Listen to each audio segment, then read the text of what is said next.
Welcome back to another episode of the Versus Gravity podcast, and today we're going to be going in depth as to why, if you are a busy professional, going to the gym and relying on the gym is fucking stupid. What an introduction. What an intro indeed. Shots fired. Well, look, these are real shots that need to be fired, right? 100%. And the reason is because oftentimes, I'm sure you'll be able to ask yourself this question, how often do you see people who go into the gym year in, year out and look exactly the same as they did, a year ago, 2 years, 3 years, 4 years ago? Pretty much 99% of the gym population live in that reality, right? Yeah. Why is that, Sam? So number one is just the convenience of actually going to the gym. Specifically, if you're busy, if you're tight on time, if you're over the age of 30 and you actually have some real responsibilities and you're not just a uni student who spends hours in the gym every single day. Mm-hmm. We all know the best method for success is consistency, right? So imagine you're Joe Blogs, you've just signed onto a new bodybuilding program. You look at your workout for the week, and on Mondays, it's pull. You have some deadlifts, you have some bent over rows, you have some lat pull down machines, you have some seated cable rows. Basically, every single exercise you'll be doing requires machines, it requires a setup, it requires equipment.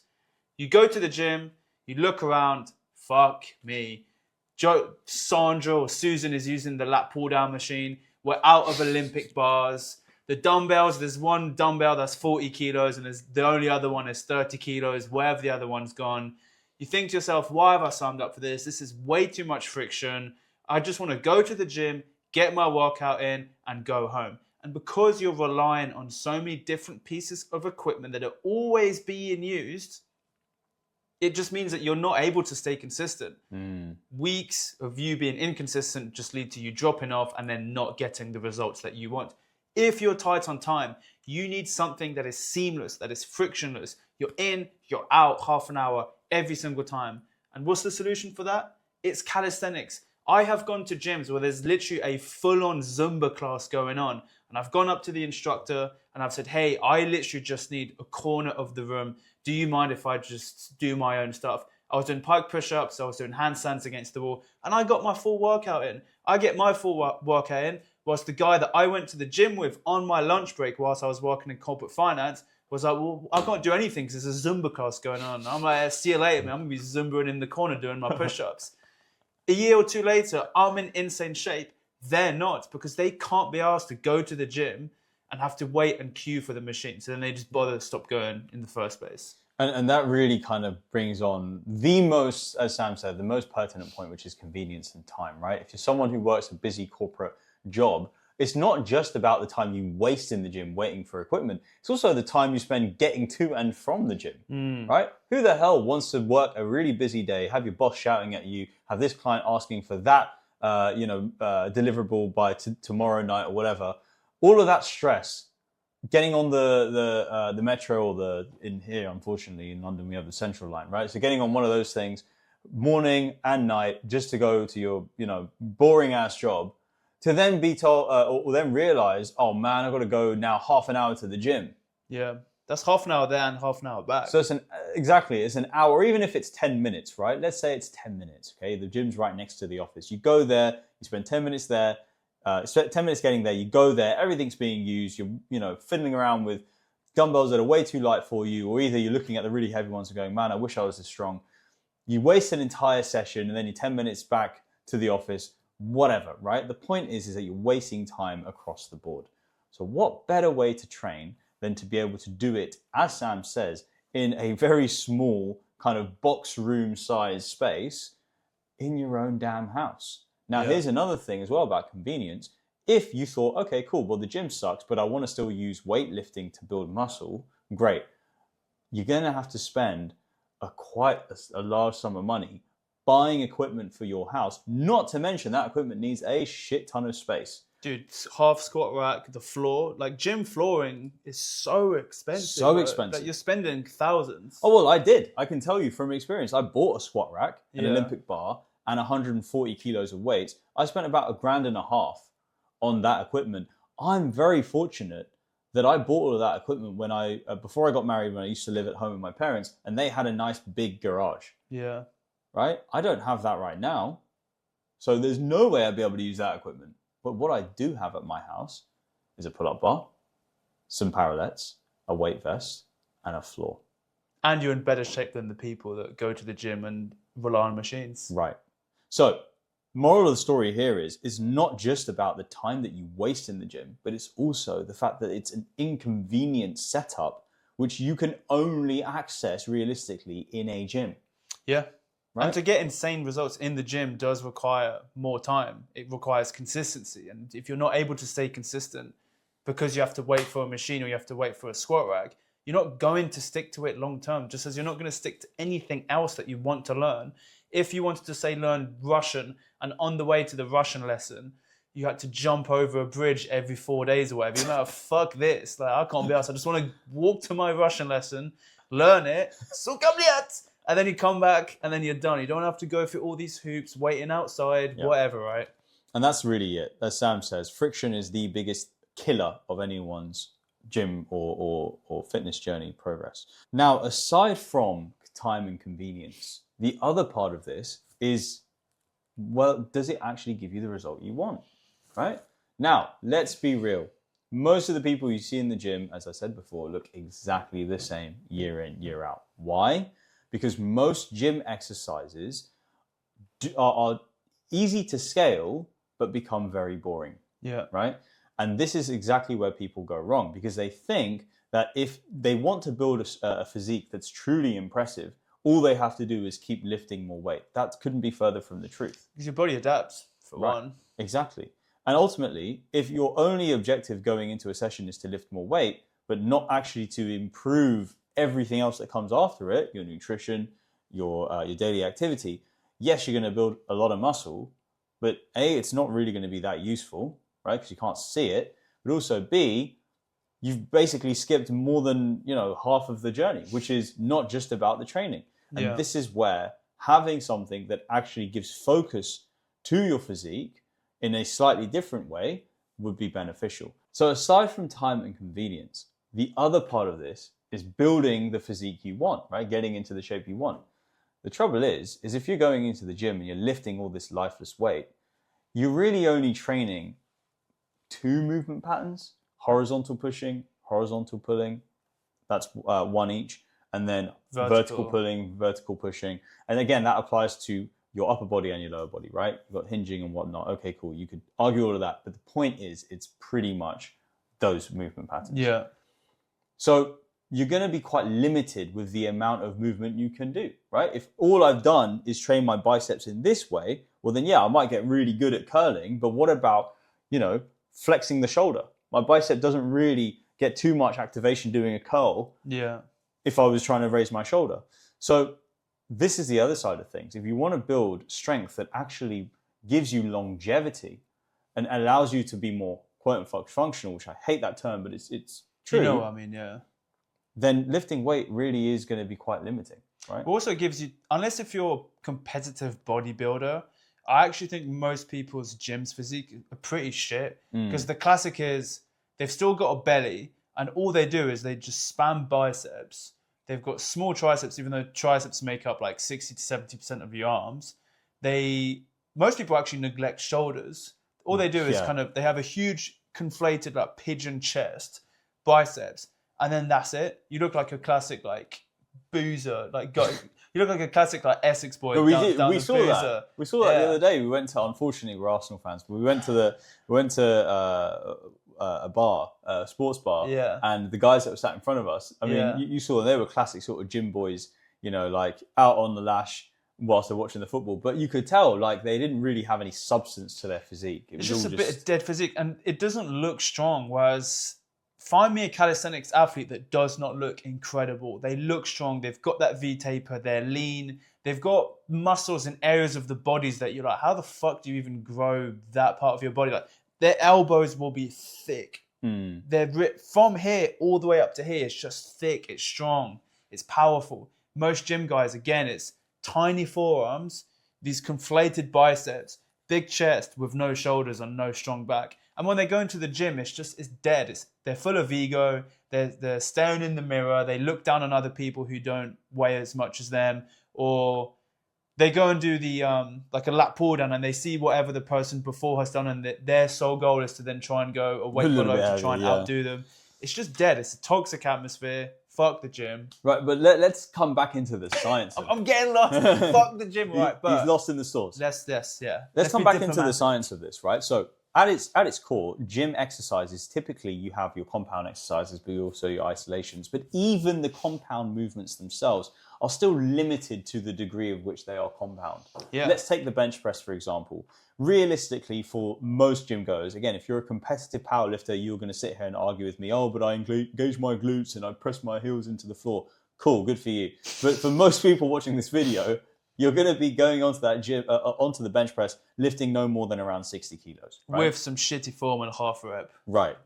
Now, the reality of a bench press like that is it is pretty limited in being a compound movement. Yes, you have your chest, your triceps, and your shoulders involved, but that's it, right?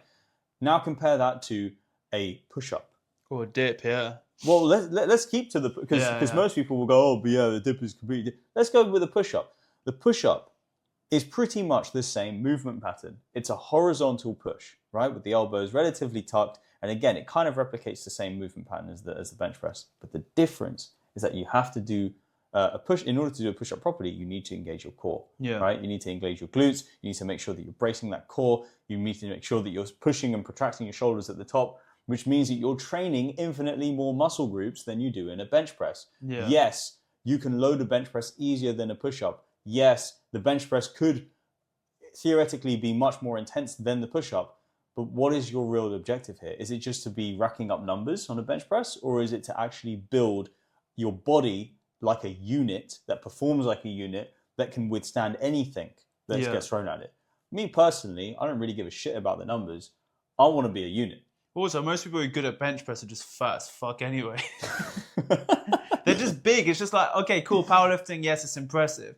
But how many of them are actually in great shape? A lot of them are genuinely, they're actually just fat. Yeah. Like, they don't look healthy. They've got loads of acne probably because they're blasting gear. There's a reason why being aesthetic looks good, right? Obviously, I'm not saying that being like sub 6% body fat year long is healthy, but a calisthenics physique looks healthy because it is healthy. If you look at most powerlifters, yes, they can lift a lot, but the amount of time that they spend in the gym as well. Oh yeah, each session's around 4 or 5 hours. They're eating sweets as well between sets because they need the sugar before they hit their PR. No cardio as well. And that's another cool thing with calisthenics is that you don't even have to just be strength focused. You could be doing circuits. Exactly. You could be doing burpees or anything, right? Exactly. And then the other thing as well is when it comes down to actually building muscle, because you're training more muscle groups at the same time, you are going to be increasing the intensity week on week, but also you're burning more calories. Yeah. Which is why you then get that V-taper physique, because you are becoming more shredded. Yeah. Right? Your sessions no longer just focus on bicep curls and building more muscle. Yes, you're going to build more muscle because, as we've already said, you're using more muscle groups per exercise. You can increase the intensity per exercise. Again, compare a chin up to a bicep curl. Which one's harder? I think you can do the math. Yeah. But also, because they're harder, you are now burning more calories. And as a result of burning more calories, guess what? You end up losing more fat. So the reality is this. Calisthenics will build a more athletic looking physique more often than not, unless you are someone who literally lives in the gym. You count every single tiny bit of calories that goes into your mouth, and you're very, very precise, which I can nearly guarantee no one in this who's watching this video is that person. Well, you don't have the time for it. Like as we say, right? The best plan is the one that you can stick to consistently. You don't have hours in the gym. You don't have the time to wait for a bench press. You need to be efficient with your time. Either you train at home and you throw all of that out the window and then it's just chill because 20 minutes will always be 20 minutes at home. That's right. Or you go to the gym and you have to accept the risk that some workouts you might not be able to do bench press. But if it's push day and your main goal is bench press, well, then what are you supposed to do? Do you see what I'm getting at here? Why would you rely on a system which is inconsistent? Yeah. Again, using that terrible shit analogy that I use, if your goal was to become fluent at Russian and you're doing online lessons, but you live in a town where every 2 days the internet goes out, well, then you need to move town and go somewhere where there's constant internet. And that would be the same for this, right? You need to stick to a plan and choose a plan that you know, okay, well, I can stick to this plan 5-6 days a week because it doesn't require any equipment. I can just go at home. And for those of you watching this and saying, I like going to the gym, I want to get big arms. Yeah, well, you can still do calisthenics and finish off with biceps at the end. That's right. We're not telling you that it's these two things don't exist in isolation. You can absolutely do both, but having your bulk, having the main meat of your workouts, being in that consistency through body weight training is what's going to allow you to then get that great physique. You can then supplement it with accessories, biceps, triceps curls. Whereas if you make the meat of it, I want to get good at bench press or lat pull downs. Well, good luck to you, bro, because most corporate gyms out there, you're going to have fuck all time to do any of that stuff. Now, let's come into the longevity side of strength, right? Because that's one of the other things. A lot of you guys watching this are probably in your 30s. You're probably wanting to be able to sustain some level of physical fitness all the way into your 60s, 70s.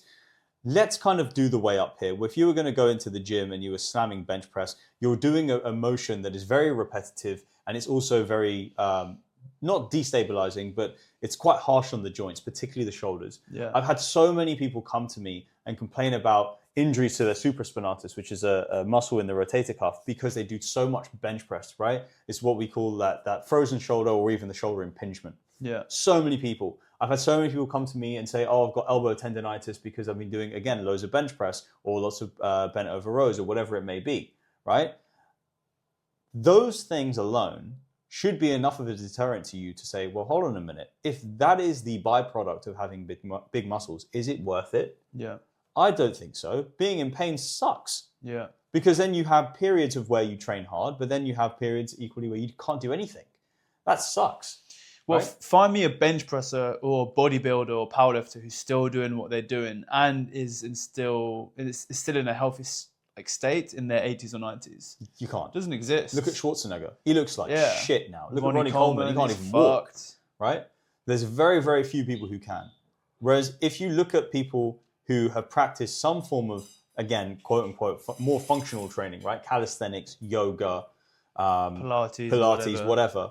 You end up seeing that they have A, healthier joints, they have more range of motion about those joints, and B, they're able to sustain it longer, and C, because they sustain it longer, they end up having a more healthy lifestyle. They look healthy as well. Like if you look at most avid gym bros or powerlifters, they've got that red skin, that kind of highly inflamed skin. Yeah. They don't look healthy. They also don't necessarily look happy either. Oh, yeah. Well, a lot of them are depressed. I mean, how many times have we spoke to powerlifters in the gym and they honestly are just so depressive? Yeah. They're like, talking to them, it's like their whole life is crashing down. I'm like, dude, I'm here just chilling, doing my pull-ups, man. Like, you eat your Haribos and try and PR on your bench every week, man. That's for you. But even past all of that, right? When we come back to the longevity of it, there's a very, very key reason why calisthenics is better.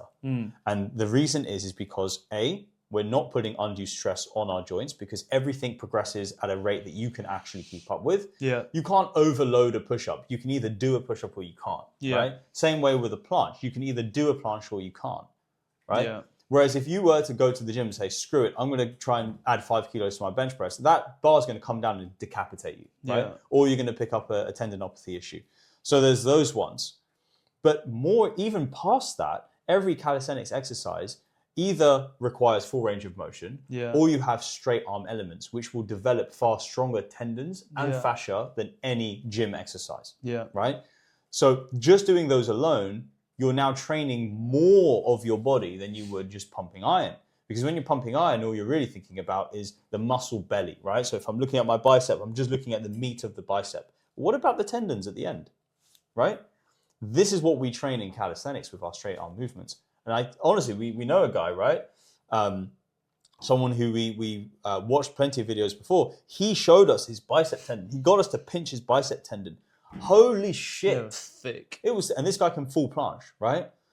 That's the difference. And that in itself creates more longevity because if your tendons are thicker and they're more resilient, you're not going to snap your muscles. You're not going to get, issues when you're older with your knees or whatnot. You're actually training the body in far more capacity than you are just pumping iron. Yeah, fully agree. So let's come back to one of the things that really kind of drives me nuts in the gym, which is what you alluded to before, Sam. It's ego. Yeah, so anecdote for me, right? When I first started working out, Isan, I think you were 1 or 2 years into your training. Mm-hmm. I was 26, had never gymmed in my life before. I was very, very skinny, very, very insecure. And I used to go to the gym and I just absolutely hated the atmosphere of being around the weight section. People were judging me based on the weights that I was picking up. And I was very weak and frail, so I was picking up some pretty light weights. I could feel the looks around the gym. And I just didn't feel confident being in that environment. I didn't feel like as if I went up to someone and asked for their help, they would have helped me. I was too shy or insecure to go up and ask for someone how many sets they had left. So I just stopped going to the gym altogether. And I realized, well, this is shit. I want to change my life. I'm tired of being out of shape. I want to get in better shape, but I just don't know what to do. And that's when I discovered calisthenics. Luckily, the gym that I had a section that was kind of removed from the weight section where all I would do would be pull-ups, push-ups, and dips. And being even in that small environment, the atmosphere was totally different than from the weight section. I'd go up to people who were doing handstands and ask them for their help, and they would come up to me kind of months later once I started getting better. The gym itself is a very narcissistic endeavor, right? The majority of the people that go to the gym is they want to look better. Now, I'm not saying that you wanting to look better is a bad thing, but when you start to develop your entire personality based on how you look, all that will actually end up happening is you end up becoming more insecure than you were before. And that insecurity will then affect how you treat other people. I can guarantee you right now, go to your gym, go to the weight section and just look around at the atmosphere. People are constantly judging others. They're looking around. It's not always the most friendly atmosphere. Whereas if you go to the section which maybe has some pull-up bars or calisthenics, or you go outside to a park, it's a completely different atmosphere. People really want to empower you because everyone, when they started, they remember how shit they were. There's way less ego. It's much more community driven and people genuinely want the best for you. And I think this is kind of embodied now in what we see in social media. You see a lot of these influencers now posting, the grind set, right? I think it's cringy. Yeah. It's cringy, man. Just do your flipping workout. Yeah. You don't need to have your hood up with your headphones over and you're looking like, oh yeah, I'm in the grind set. Like literally just do your workout, go home, right? And that's the beautiful thing about calisthenics is you go to a calisthenics park, you don't get anyone like that. No. Literally, you could go up to anyone and ask for help. And this is honestly, again, another piece of anecdotal evidence, right? We've had clients who have joined us who were depressed, who used to smoke weed, who couldn't speak to girls, who couldn't do any of this stuff because they were genuinely so insecure. And after going through calisthenics, after making it a part of their life, no more depression, quit weed. One of them's got married and has a kid now. Other one gained confidence and actually started to network and actually started to go on dates. Again, because calisthenics breeds this sort of newfound motivation and discipline in yourself. And I want to unpack this a little bit because it's genuinely so profound. When you do something that is as difficult as calisthenics, something that requires hours and hours and hours of dedication without any ego, because calisthenics humbles you very fast. Yeah. Very fast. You can't just suddenly walk into a front lever. You have to train for it very, very hard. So when you do something like that, you not only show and prove to yourself that you're capable of being disciplined and consistent for a very long time, but you also show yourself that you're capable of so much more than you originally realized. Yeah. That in itself then allows you to open doors to things in life that you never thought possible. I mean, Sam and I, when we started calisthenics, I never ever would have thought I'd turn it into a business. Yeah, we've literally quit our jobs now. Right. And yet here we are, we've coached hundreds of people over the last 2 years. And I never would have thought I'd ever get to this point. I mean, I am the only person in my entire family history who's ever done something like this, right? Again, I'm from an Asian background. This is unheard of. You don't do fitness if you're an Asian guy. Yeah. You do finance, or you're a doctor or a lawyer or engineer or something like that, right? And yet I was able to break away and do something that I genuinely enjoy. We're both in relationships. I'm married. I've got a daughter. Sam's in a relationship himself. All of these things are basically branches of who the person we became after we built confidence through calisthenics. That was the one common denominating factor. Yeah. I have to say, a lot of people who go to the gym, not only do they look the same after years and years, but it doesn't even seem like it changes them that much as a person. Whereas calisthenics fundamentally changed us as people, changed our friends, and also changed the people that we coached over the years. The most beautiful thing with coaching people isn't just seeing the muscle ups that they unlock and the handstands. It's seeing them become better people, seeing them finally break free of those limiting beliefs that they had on themselves. We've worked with people who really suffered with kind of social anxiety, who really used to doubt themselves. And I remember the first call that we would have with them, you can just tell that they were fully in their heads, just had a very negative self-perception about themselves, really lacking with confidence. Weeks and months later, obviously, they look better, they feel better, but they're now able to go up and talk to girls that they were never able to do before. They're now doing marathons. They've now gone for that promotion at work that they never would have gone for. They fundamentally have become different people. And all of that came fundamentally from training calisthenics. And I just think it's quite rare to see that in the gym population. Now, I guess one thing that is important is I don't want to say anyone for going to the gym in the first place. I would rather you go to the gym Then do nothing. than do nothing. The point of this video is not to shit on people individually. It's to really just highlight the issue with, if you're a busy professional and you want to get in shape and you want to achieve your dreams and you want to just change your life, going to the gym and relying on the gym is not the smartest way about it. And the point that we're presenting to you is calisthenics should be at the front of your mind when it comes to getting in shape and changing your life. Let me kind of wrap this up with one kind of nice, way to put it. When you externalize the responsibility of getting in shape to something else, in this case, the gym, the equipment, the location, and whatnot, you have now foregone the responsibility. Yeah. Because you've said, well, the responsibility for me getting in shape relies on me being in a certain place with certain bits of equipment and in, a certain environment. You're never going to win doing that. So true. Right? Whereas with calisthenics, you take the responsibility on. You basically say, well, I don't need anything. I just need myself. Yeah. I just need space, not even that much. I just need a floor, which is everywhere, right? Unless you're levitating, in which case you don't need us. Yeah. But you just need floor, right? That's it. You just need a floor space and yourself. What better way than to embody responsibility and take matters into your own hands and actually get in the shape that you want than to take responsibility for yourself and not externalize it to some bench press. So if you want to get started, we have got a playlist below, which are 3 30-minute workouts that you can do in your own house, or you can go to a calisthenics park. And if you really want to, yes, you can go do it in the gym. But that is the best place to get started. Just start building that consistency, start building that momentum. 3 times 30-minute per week is enough. You can do full body workouts, work on your push-ups, your pull-ups, your dips. There's regressions for these exercises. It literally is that simple. You don't need machines, you don't need weights, you just need your body weight, a floor, maybe a pull-up bar to get in insane shape and start your new journey towards becoming the person that you've always dreamed of being. So to wrap this all up, fuck the gym, le bosh calisthenics, and see you on the next episode.